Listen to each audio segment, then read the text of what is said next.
soccer fans, welcome back to Everything Naija Football, where we talk about the latest happenings in the world of sport right here in Nigeria. We talk about a couple of things going on in different states.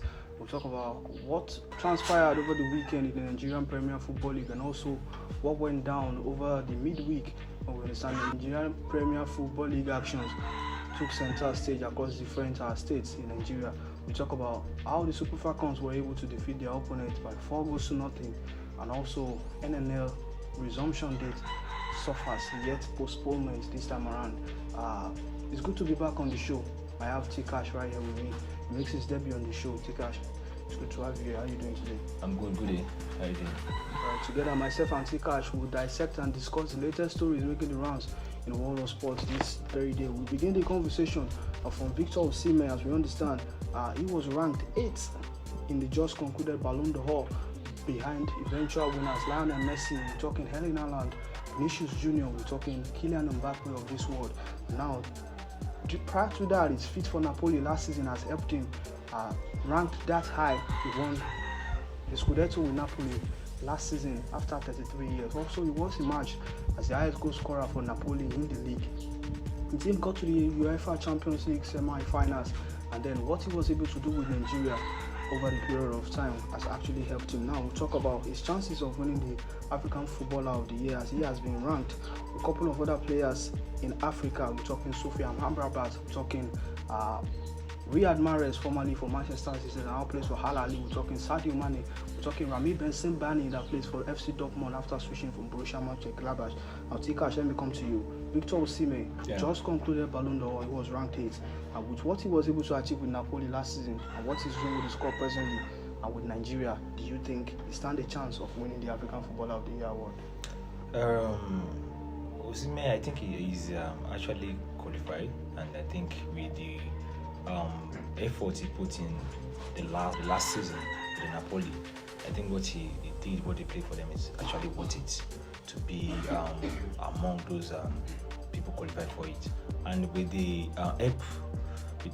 help of Scudetto after 33 years, I think he really tried, and I think he's qualified for it. And also, I think these are the things that we should count for him. That I think he should count for him when it's time for the Africa Football of the Year, and I think that will give him an upper hand over there.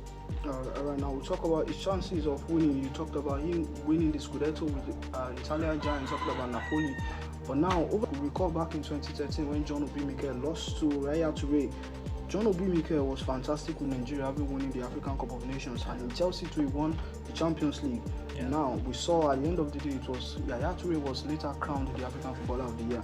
Do you think this kind of thing can happen yet again, considering the fact that the likes of Achraf Hakimi, you're talking Sofiane Amrabat, got to the semi-finals of the FIFA World Cup that was staged in Qatar? Or do you think with what Osimhen has done so far, winning the Scudetto, the highest goal scorer, getting to the UEFA Champions League semi-finals, is okay enough for him to get the African Footballer of the Year? I think he's okay enough, because being the highest goal scorer, that is one of the things we look for in football.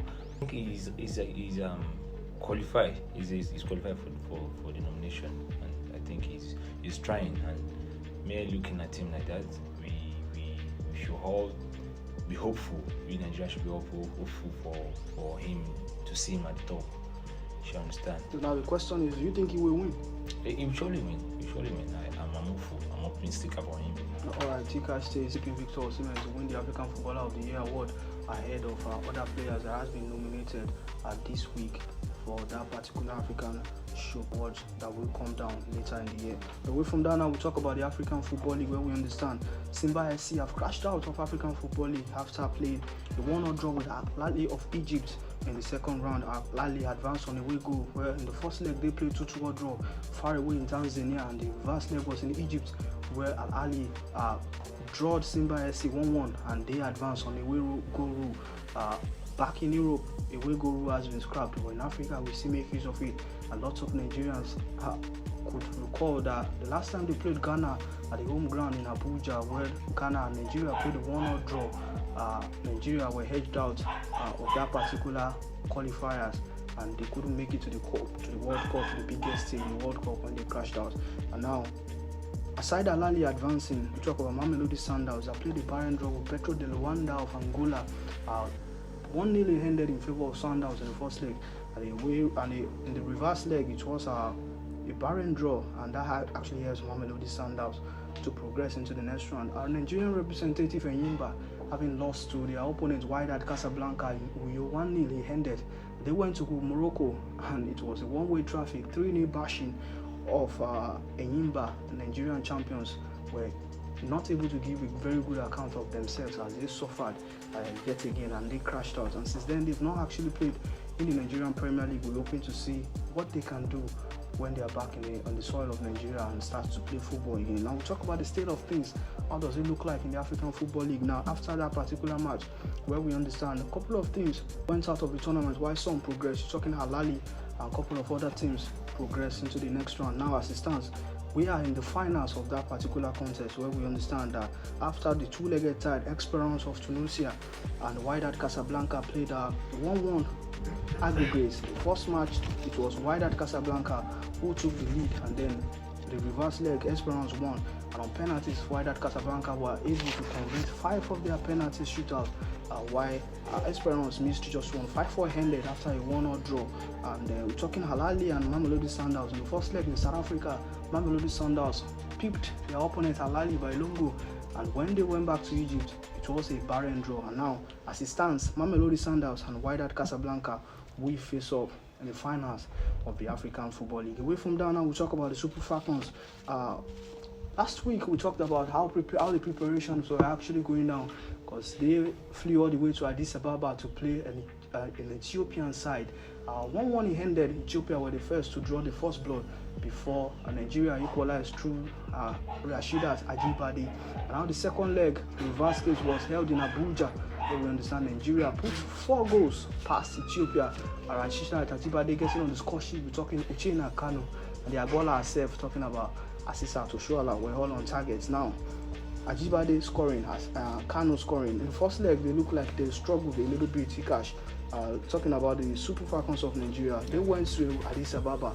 They played a 1-0 draw. Some said it was a decent result, while some said they were actually expecting Nigeria to do a lot better. And now coming back to Nigeria, it was a one-way traffic, 4-0 thrashing of their opponent, and now they've advanced to the next phase of the qualifying series.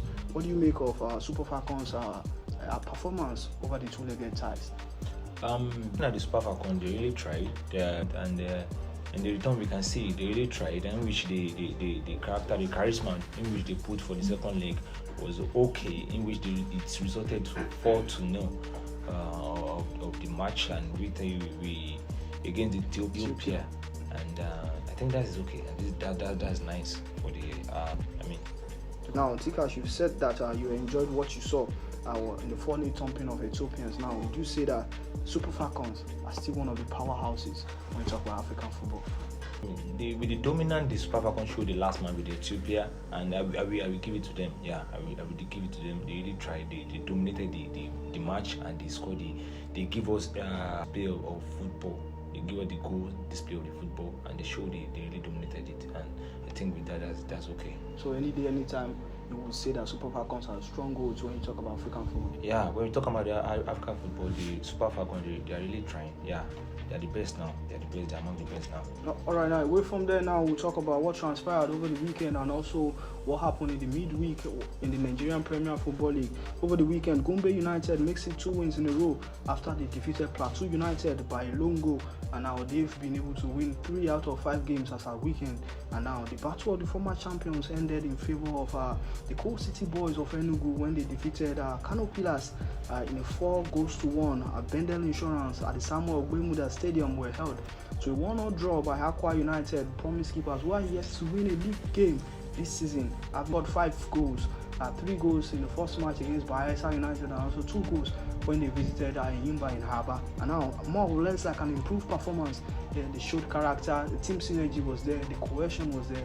They asked most of the questions, but then they were unable to find the back of the net. And this is one of the sides that the chief coach of Aqua United, talking about Fatai Osho, needs to improve on in subsequent time. And we talk about Shooting Stars that came from behind to stun their visitors by 3-1. It was Adoma United that struck first, courtesy of a free kick very early in the first half, and then Shooting Stars got back when a long diagonal ball met Tayo Muritala, and it was brought down by the defender of Doma United. They coolly converted it, and in the second half they came back, showed resilience, and they played a good display of football. 3-1 it ended in favor of Shooting Stars of Ibadan. Now we talk about what happened in other centers where we understand Abia Warriors, Rivers United, Bayelsa United. We're talking Sporting Lagos were back the wins over the weekend, and now the state of things, we talk about the standings. But before then, let's quickly take a look at what happened and what transpired over the midweek, where Akwa United were able to pick up their first win of the season after they defeated the visitors, talking about the Savannah Scorpions, the Gombe United, Sunshine Stars, as well as Kwara United came from a goal down to also win their opponents. Warrior Stars put 3 goals past Sin Stars. 3 goals it ended right there. We'll take a look at other fixtures that went down over the midweek, where we understand United, as we said earlier, defeated Gombe United. See of that 35th minute struck by former Dakar FC striker, talking about Kufre Epong, scored for Akwa United, and they were able to hold on to that particular win to get their first win of the season, and that win takes them to 15th on the log. Headland FC of Owerri played a 1-0 draw at home with Rivers United. They are yet to win a match as far as this season is concerned. Kano Pillars put 3 past Bayelsa United, and we also understand Kwara United won by 2-1 against Sporting Lagos. There's a little bit of controversial call there, but then we'll come back and talk about that. Niger Tornadoes played a barren draw with Enyimba, while Plateau United with red card defeated Katsina United, and Sunshine and Remo Stars, we said earlier, defeated Shooting Stars by 3-0. Sunshine Stars of Akure also defeated Abia Warriors by 2-1. Now, Tikash, let us talk about midweek performance there, where we understand Kwara United came from a goal down to defeat Sporting Lagos. Sporting Lagos were the ones to draw the first blood in the first minute. Jonathan Aluku, before a penalty was awarded for Isaiah, before Ifeanyi got the icing on the cake in the 86th minute. Now we want to talk about the penalty. It was very, very glaring. The defender had his hands behind his back, and the player struck the ball. We all saw it that he did hit the player's face.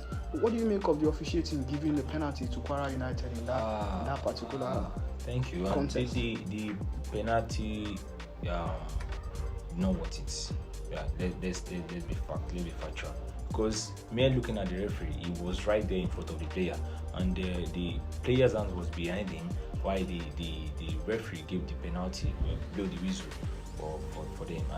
And me looking at it, I think the referee is I don't know, it's kind of biased. Let me say biased, and because I was not expecting that from him. So we should all look at that in the Nigeria Football League. That there's something that we're supposed to put into consideration, in which they are supposed to look into. So the penalty did not want it. I was not expecting it, but at the same time, it's football. Anything can happen. But we're talking about anything can happen. This is, I think, for quite some time last season, when we talk about officiating the Nigerian Premier Football League, they were very strict. Although we've not heard a proper statement from the league body. But then, do you think this referee should be suspended prior to this controversial call? We've seen different cases. But I think he should face his own penalty. But we've seen different cases, and I was not expecting. The Nigerian Football League should look into that and do the necessary things, the needful. All right. Now, if you leave it to me, I will tell you for quite a long period of time that referee should not come close to the pitch and refer any match, because it was very, very glaring that the hands were behind him, and then the ball was struck to his face. Even the Sporting Lagos team, as well as other teammates, were protesting that the hands was clearly behind him, as you are looking at in that TV right now. It shows that this is not a penalty, and for you to actually blow that penalty, I think the league management body should do the needful, call into order the referees and sanction him properly. Now, away from that, now we talk about Remo Stars FC having put in 3 goals past Shooting Stars, and what's the coach of Remo Stars, talking about Daniel Ogumodede, has to say as regards that. We'll talk about that when we're back from here. We hit the brakes here very quickly now, and when we return, we'll talk more about what transpired right there in Ikene when Remo Stars defeated Shooting Stars by 3-0. Stay right here with us. It's quickly taken as well. It's quickly sent in. And they could shoot! Yes, they have.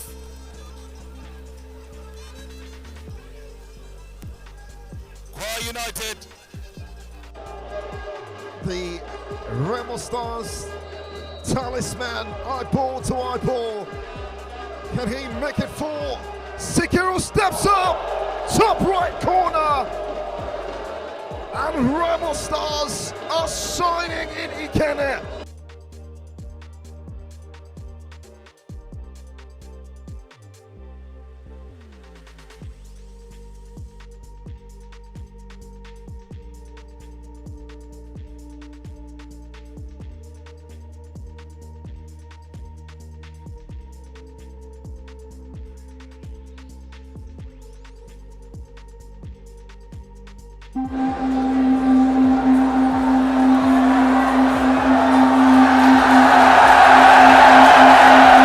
Welcome back now from that break. Before we left, we were talking about Nigerian Premier Football League, and now we talked about Remo Stars SC winning Shooting Stars by 3-0 in the end. Sikiru Alimi scoring a brace with Ahmed Akinyele also gotten the first goal for Remo Stars. Now, Tikash, let us talk about Remo Stars and Shooting Stars. 3-0 ended in Ekene.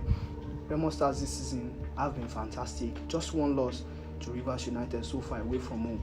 They've made their home ground Ikene a fortress. For anything that comes, will be slaughtered. So far, so good this season. They've been firing from all cylinders. What do you make of Remo Stars' performance yesterday? Yeah, the Remo Stars, they're really trying. They're putting in their best, and they are tactically sound among the rest, and they're doing fine. And let's think about the Sikiru Alimi. He's trying his best to put in the team on the top. And let's look at the log. They're really trying. They're at the top. And let me give a credit to the coach, Samuel Ogunmodede. Yeah. He's really trying. He's helping the team. And with this, we can see they are really going far. They really be at the top. But yeah. All right, now it's a matter of catch me if you can. Remo Stars firing from all cylinders after putting 3 goals past Shooting Stars. The next game they're going away, and we're hoping to see what we actually go down in that particular contest. Now we talk about NNL Football League. As yet, the date of the resumption suffers yet again another postponement. Prior to that particular times, in the previous times in this show, we talked about the Nigerian National League, how the COO of that particular Nigerian National League said that there is no going back on the kickoff date. But now we're having another news getting to us.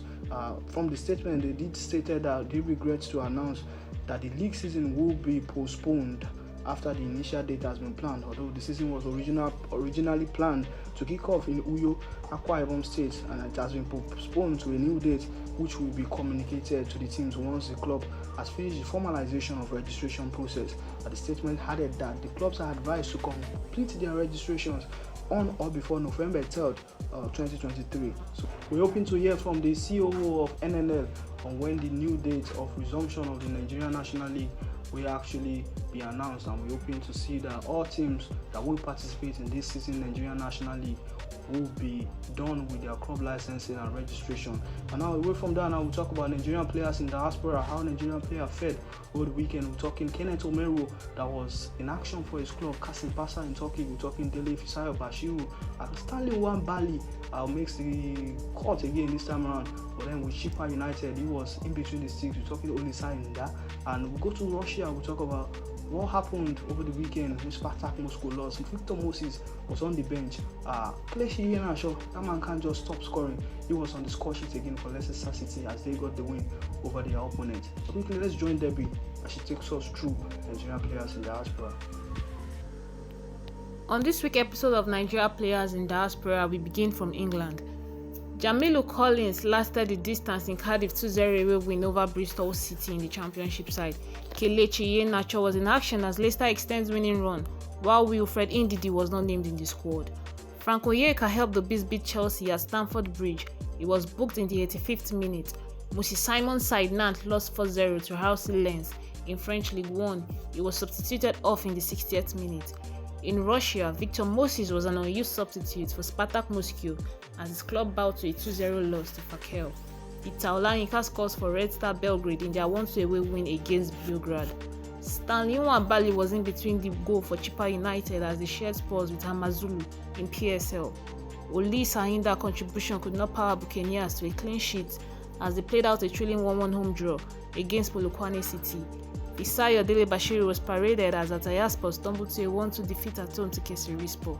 Kenneth Omiru was solid in defense for Kasimpasa during their triumph over Istanbulspor 3-1. It ended. All right, thank you very much, Debbie, for taking us through how Nigerian players fared over this week.